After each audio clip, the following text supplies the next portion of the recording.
जय श्री कृष्ण जी। आजकल महाराज जी के वैराग्य का वर्णन करा जा रहा है, वो चर्चा चल रही है। ये तो वास्तव में बहुत कठिन है कि भावों के द्वारा, शब्दों के द्वारा पंक्तिबद्ध करके महाराज जी के वैराग्य के वो दिन व्यक्त किए जा सकें। इतनी ताकत कहाँ, इतनी ताब कहाँ कि अपने पहुंचे हुए गुरुदेव के वैराग्य को वर्णन किया जा सके। एक छोटे से हम गृहस्थी और फिर महाराज जी की इस दशा का वर्णन करना सूरज को दिया दिखाने के समान है। धन्य आपके गुरुदेव और आप जैसे शिष्य। वाह क्या कमाल! उन्हीं के पद चिन्हों पर चलते हुए इतनी तीव्रता से पग बढ़ाए, ऐसी तत्परता से उनका अनुसरण किया कि थोड़े से समय में ही, केवल 6 मास और 16 दिनों के भीतर ही गुरुदेव के अनमोल वचनों को अपने व्यवहारिक जीवन द्वारा सिद्ध कर दिखाया। तभी तो कहा गया, गुरु कामिल शिष्य आमल खुदा शामिल। अर्थात गुरु यदि अनुभवी है, सिद्ध है तथा शिष्य उनके वचनों का तत्परता से पालन करने वाला है, तो प्रभु को प्रकट होना ही पड़ता है। ये पूर्ण सत्य है, तथ्य है और रहस्य भी। पूर्ण तत्परता से साधन भजन में अपने को लगाए हुए अब ऐसे दिन आ चुके थे जबकि आपको एक क्षण भी अपने यथार्थ स्वरूप की दिव्य अनुभूति के बिना कुछ अच्छा नहीं लग रहा था। यहाँ तक कि खाना पीना और शारीरिक क्रियाएं भी, हाय प्रभु के दर्शन हुए बिना मैं खाना खा रहा हूँ, प्रभु के दर्शन किए बिना मैं जल ग्रहण कर रहा हूँ, प्रभु के बिना ही मैं जीवित हूँ। ये दिन उनका साक्षात किए बिना कैसे निकलते जा रहे हैं। ए प्रभु दया के समुंदर, श्याम सुंदर, अब तो कृपा कर ही दो ना। देखो आपके बिना कितनी कठिनाई से ये दिन व्यतीत हो रहे हैं। ना जाने कब आप अपनी कृपा से जीवन सफल करोगे, ना जाने कब देख पाऊंगा मैं आपकी मोहिनी छवि। देखो नाथ, मेरा सूना हृदय कितनी व्याकुलता से, कितनी बेचैनी से आपकी प्रतीक्षा कर रहा है, छटपटा रहा है। अब तो प्रतीक्षा की इन घड़ियों का अंत कर ही दो मेरे इष्ट देव, मेरे नाथ। क्या करूं, अब तो आपके बिना जीना भी दुश्वार सा होता जा रहा है। नींद तो वैसे भी इन दिनों आप बहुत कम ही लेते थे, फिर भी जब कभी कुछ देर के लिए आंख लग जाती तो आंख खुलते ही आप अपने को धिक्कारते। प्रभु के दर्शन अब तक नहीं हुए और तुझे निद्रा आ रही है। घंटों आंखें खुली की खुली रह जाती। प्रभु दर्शनों की प्रतीक्षा में हृदय की व्याकुलता बढ़ती चली जाती। शरीर अत्यंत दुर्बल होता जा रहा था, लेकिन आप इसकी परवाह किए बिना उसी मार्ग पर तत्पर आगे बढ़ते चले जा रहे थे। शरीर से अपने को सर्वथा पृथक समझते हुए शरीर के खान पान, विश्राम आदि की ओर तनिक भी ध्यान न देते हुए आप पागल से बने जा रहे थे।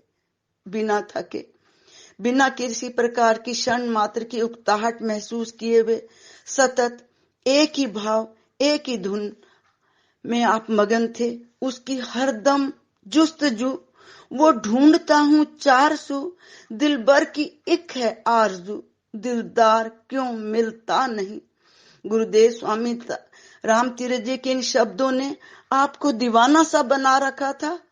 दिलदार क्यों मिलता नहीं, दिलदार क्यों मिलता नहीं, दिलदार क्यों मिलता नहीं। बार बार पागलों की तरह इन शब्दों का उच्चारण करते हुए आप बेसुध से हो जाते। उठते तो पुनः यही शब्द ओठों पर नृत्य कर रहे होते कि हे प्रभु दिलदार क्यों मिलता नहीं। आपकी इस पुकार में आंतरिक वेदना थी, आंतरिक तड़प थी। दिलदार अर्थात अंतर्यामी प्रभु से मिलने के लिए एक हृदय विदारक तड़प, और थी प्रभु की प्राप्ति के लिए ऐसी धधकती एवं भड़कती प्यास जिसे बुझाने के लिए अब सर्वेश्वर की कृपा वर्षा के अतिरिक्त कोई और साधन नहीं था, विकल्प भी तो नहीं था। कुछ दिनों से पूज्य महाराज श्री के जीवन का रंग ढंग एकदम बदल चुका था। आठों पहर आप आत्मानंद में लीन थे। गंभीर एकाग्रता, जहां एकमात्र शांति और खामोशी का साम्राज्य था। शांति भी ऐसी जो अनर्वचनीय थी, मूक थी, गंभीर थी, लेकिन भीतर ही भीतर उसकी ऐसा उफान सा उठता जो तन मन को सराबोर कर देता। खामोशी और शांति का ये सफर अब पूरा होने को ही था। आप आनंद के उस महान निर्जन के अति निकट पहुंच चुके थे, जिसका सामीप्य सौभाग्यवश एक बार मिल जाने पर कभी दूरी का तो कोई प्रश्न ही नहीं रह जाता। फरवरी का मास था और मौसम ऐसा जबकि सर्दी और गर्मी का कुछ कुछ संगम सा दिखाई दे रहा था। इस संगम की ये घड़ियां अब आपका भी संगम करवाना चाहती थी, उस दिव्य आत्मा के साथ, जहां संगम ही संगम हो, संयोग ही संयोग हो, वियोग का क्रम जहां अपने आप सर्वथा निसायसा हो जाता।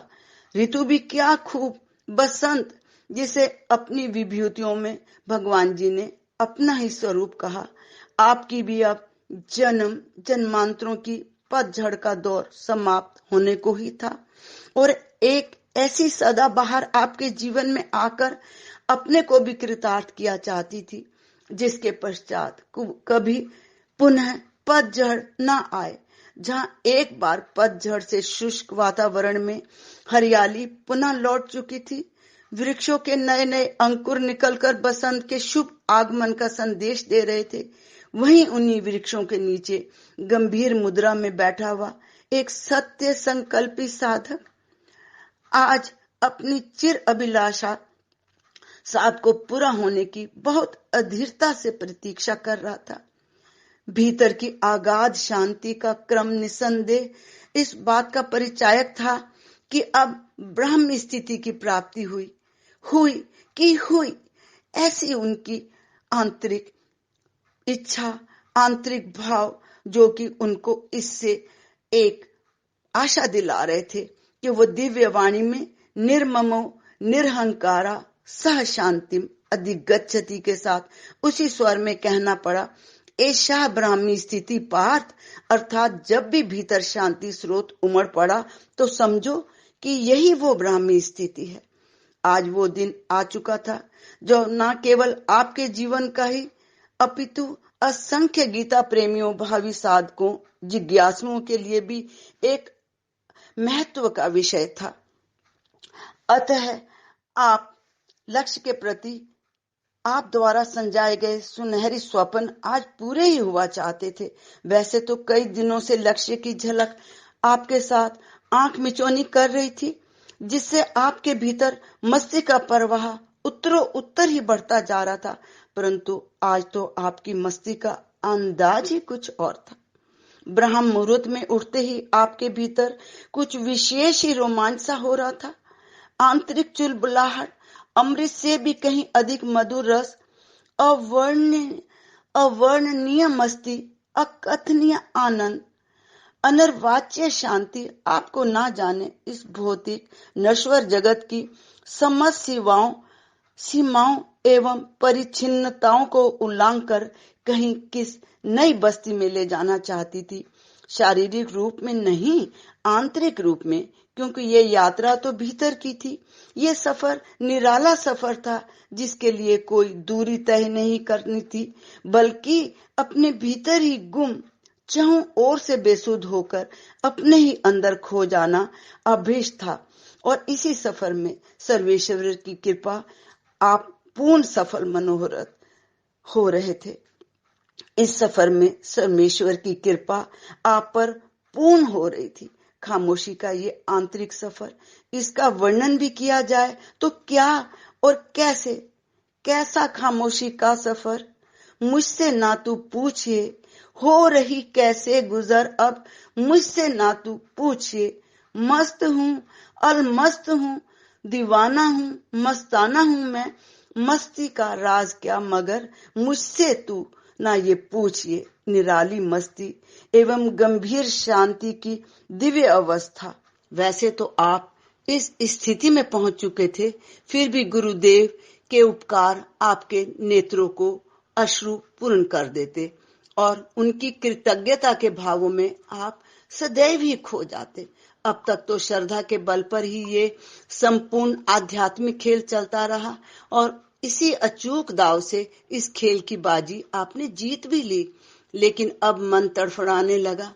गुरुदेव का प्रत्यक्ष दर्शन, उनकी साक्षात अनुभूति करने के लिए, और कब वो समय आए कि मैं उनका साक्षात्कार कर लूं। अपने अनन्य प्रेमी भक्त के शुद्ध हृदय से उठा हुआ ऐसा कोई भी भावग्राही भगवान को पूरा करना ही पड़ता है। भक्तों के भावों को साकार रूप देने के लिए ही तो वो सदैव तत्पर रहते हैं। प्रभु की आंखें भी तरसा करती हैं कि कोई इन्हीं भावों से उन्हें पुकारे। शुद्ध हृदयी भक्त कुछ कहें भगवान जी के समक्ष, कोई ऐसा भाव प्रकट करें और प्रभु उसे स्वीकार ना करें, ये कभी भी नहीं हो सकता, ना ऐसा हुआ ना होगा। और फिर उनका लगता भी क्या है ऐसा करने में? सर्वसमर्थ तो वे हैं ही, जब जिस समय जो और जहां जैसा चाहे वैसा होकर दिखाने में वे तो पूर्ण सक्षम जो ठहरे। आपके हृदय के इन भावों को पूरा करने में भी प्रभु ने विलंब नहीं किया और न ही इसके लिए अब आपको अधिक तरसाया है।